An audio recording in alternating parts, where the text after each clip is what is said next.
덴버 시원장로교회 성도 여러분 반갑습니다. 2020년 2월 12일 금요일 굿모닝 자이언 덴버 보내드립니다. 오늘은 예레미야의 9번째 설교의 마지막 내용 예레미야 22장 24절로 30절 말씀 우리 함께 묵상하며 오늘 또 은혜로운 하루 시작하실 수 있기를 바랍니다.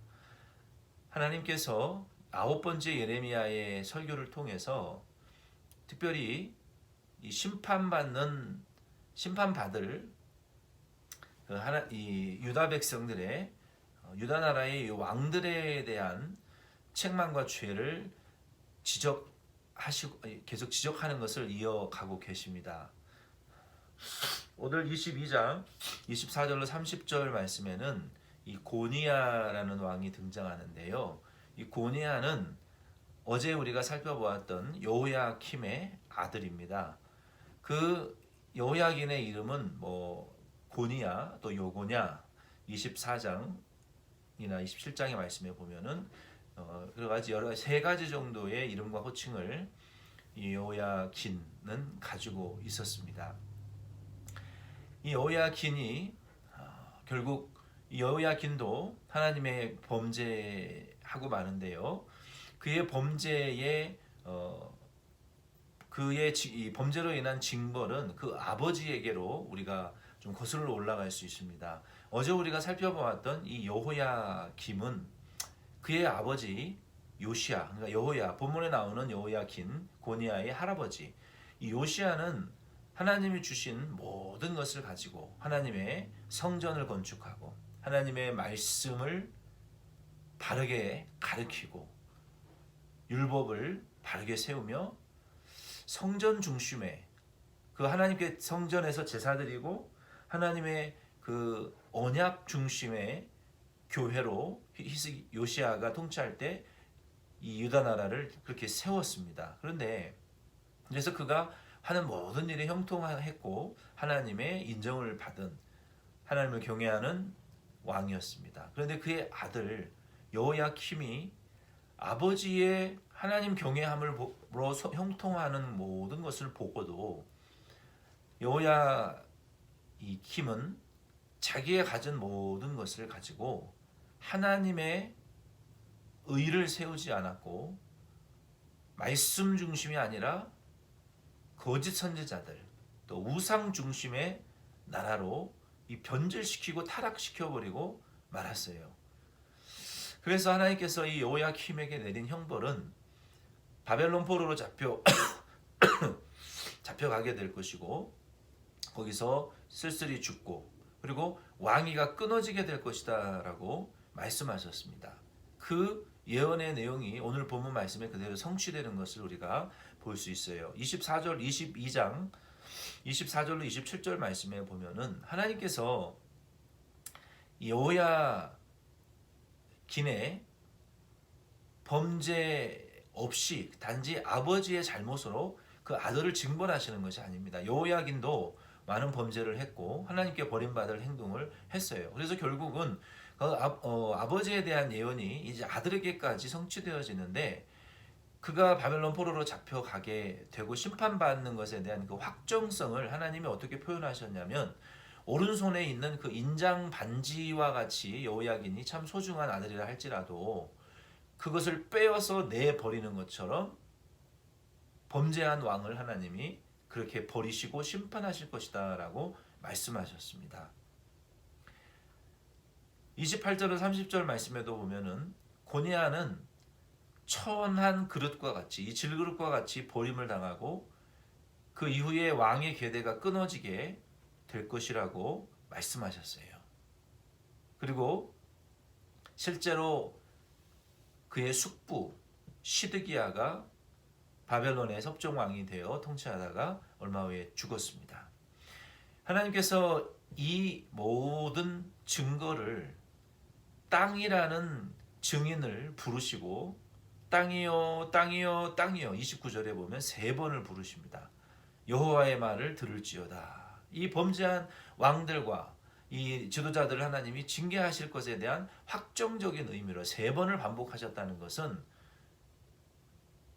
두 번을 반복하신 것은 곧 속히 행하시겠다. 세 번째는 확정적으로 행하시겠다라는 그런 의미가 있습니다. 성경적인 의미에는 하나님이 이와 같이 세 번이나 완벽하게 땅을 증인을 삼으셔서 심판을 명령하셨습니다. 하나님께서 얼마나 진실한 종들이 없었고 왕들이 없었다면 사람이나 왕이나 이 지도자들을 하나님이 부르지 않으시고 이 땅을 부르셔서 증거하셨다는 거예요. 얼마나 하나님의 마음이 안타까우셨겠어요. 오늘 이 말씀을 통해서 이제 9번째 예레미야의 설교를 우리가 마치면서 하나님께서 하시는 이 구원의 이 운동의 역사는요, 왕이라고 도움이 되는 것도 아니고 또 뭐 평민이라고 도움이 안 됐던 것도 아니에요. 즉 하나님께서는 돌들로라도 하나님을 찬양하게 하실 수 있고, 이 이스라엘 백성들이 하나님 말씀을 순종하지 아니하면 다른 백성들을 부르셔서라도 하나님의 구원 운동을 이루실 수 있고, 하나님은 스스로 전능하신 하나님의 구원 운동을 스스로 성취하실 수 있는 하나님이십니다. 그런데 하나님께서 이 왕들을 세우신 것은 하나님을 대신해서 하나님이 하시는 이 복음 운동의 역사를 돕는 나라와 민족으로, 제사장 민족으로, 성전 중심의 민족으로, 하나님으로부터 언약을 받은 언약 공동체로서 하나님의 그 언약을 따라 하나님께 예배드리는 제사장, 이 제사장 족속과 같이 이 하나님의 구원을 알지 못하는 백성들을 위해서 대신 회개하고 기도하고 이 하나님의 구원을 알려주는 이러한 제사장 족속과 같이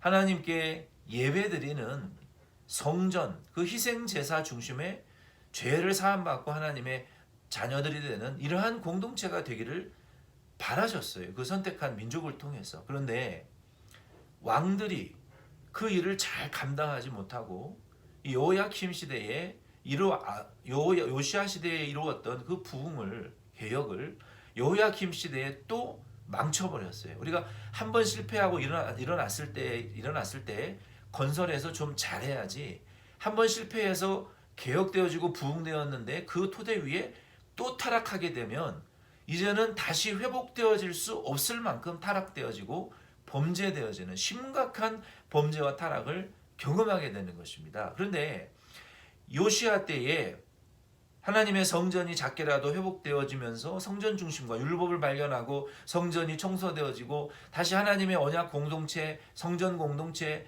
이 제사 중심의 제사장 족속의 공동체로 이스라엘 민족이 한번 회복되어졌어요. 그런데 다시 여호야김 시대에 그것이 또 뒤집어져서 타락되어짐으로 말미암아 이제는 회복될 수 없을 만큼 완전히 타락한 민족, 우상 중심의 공동체, 하나님의 언약이 파괴되어 버리는 공동체, 죄사함을 받을 수 없는, 다른 민족을 위해서 대신 제사를 드리고 죄사함을 중보하는 이러한 제사장 민족으로서의 정체성이 완전히 추락해버리고 말았다는 거예요. 그래서 하나님께서 이 여호야킴 왕, 그의 아들 여호야킨에 이르기까지 하나님이 특별히 그 이름을 호명하시고 그들의 죄를 중범죄로 징계하시는 것을 바로 그 이유에 있다는 것입니다. 그러므로 오늘 이 말씀을 통해서 저와 여러분은 예수님께서 우리 덴버시원 장로교회를 통해서 해나가시는 그 구원과 회개와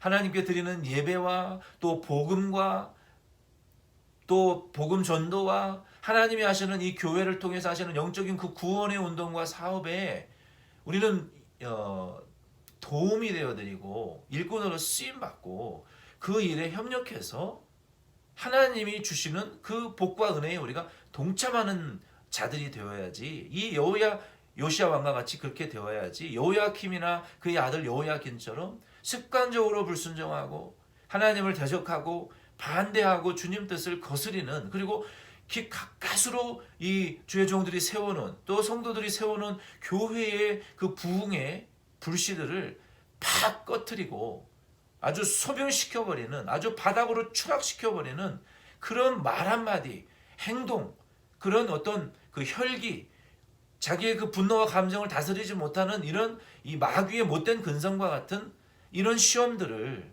우리가 조심해야 된다는 것입니다.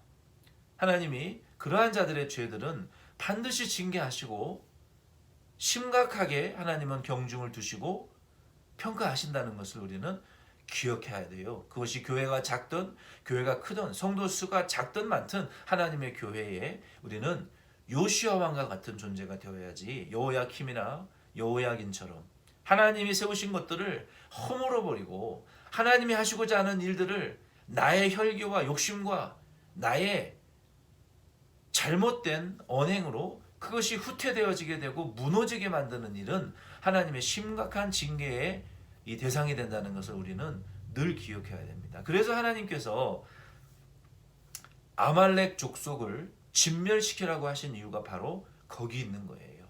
거의 다 됐는데, 거의 다 왔는데 마지막 시점에 하나님의 뜻을 이루려고 할 때에 결정적으로 하나님의 이 백성들을 우상의 제물을 먹이고 간음하게 해서 이 전염병으로 하나님의 징계를 받고 완전히 후퇴되어 이 실패자로 만들어버린 그 족속이 누굽니까? 아말렉 족속이었던 거예요. 그래서 하나님께서 사울에게 주셨던 첫 번째 미션이 아말렉 족속을 진멸하라. 그의 짐승과 어린아이까지 다 진멸하라고 하신 이유는 이 하나님의 결정적인 구원 운동에 심각한 이 방해와 도전을 준 대상에 대해서는 하나님 반드시 심판하신다는 것을 우리는 기억해야 됩니다.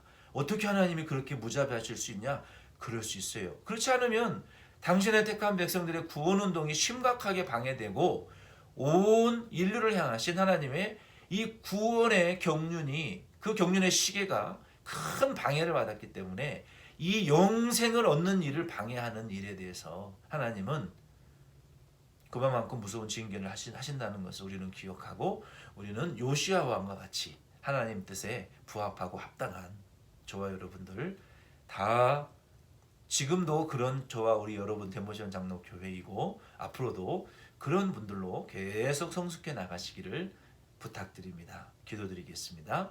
하나님 아버지 감사드립니다. 하나님이 예레미야의 9번째 설교를 통하여 하나님께서 하시는 구원 운동을 도와드리고 그 구원 운동의 일을 북돋우며 그 일이 계속되도록 쓰임받은 요시아와 같은 왕을 하나님은 축복하시고 형통케 하시지만 그 일에 자기의 욕심과 죄를 공동체에 범하게 만들어 하나님의 징벌을 받게 만든 지도자들을 하나님이 무섭게 징계하시는 것을 우리가 이 말씀을 통해서 배웠습니다. 하나님 아버지, 우리 덴버시온 장로 교회에는 모두 요시아와 같이 하나님의 일을 도와드리고 믿음으로 충성스럽게 쓰임받고 하나님의 주시는 은혜와 그 구원의 복을 다 받고 영생을 얻을 뿐만 아니라 이 땅에서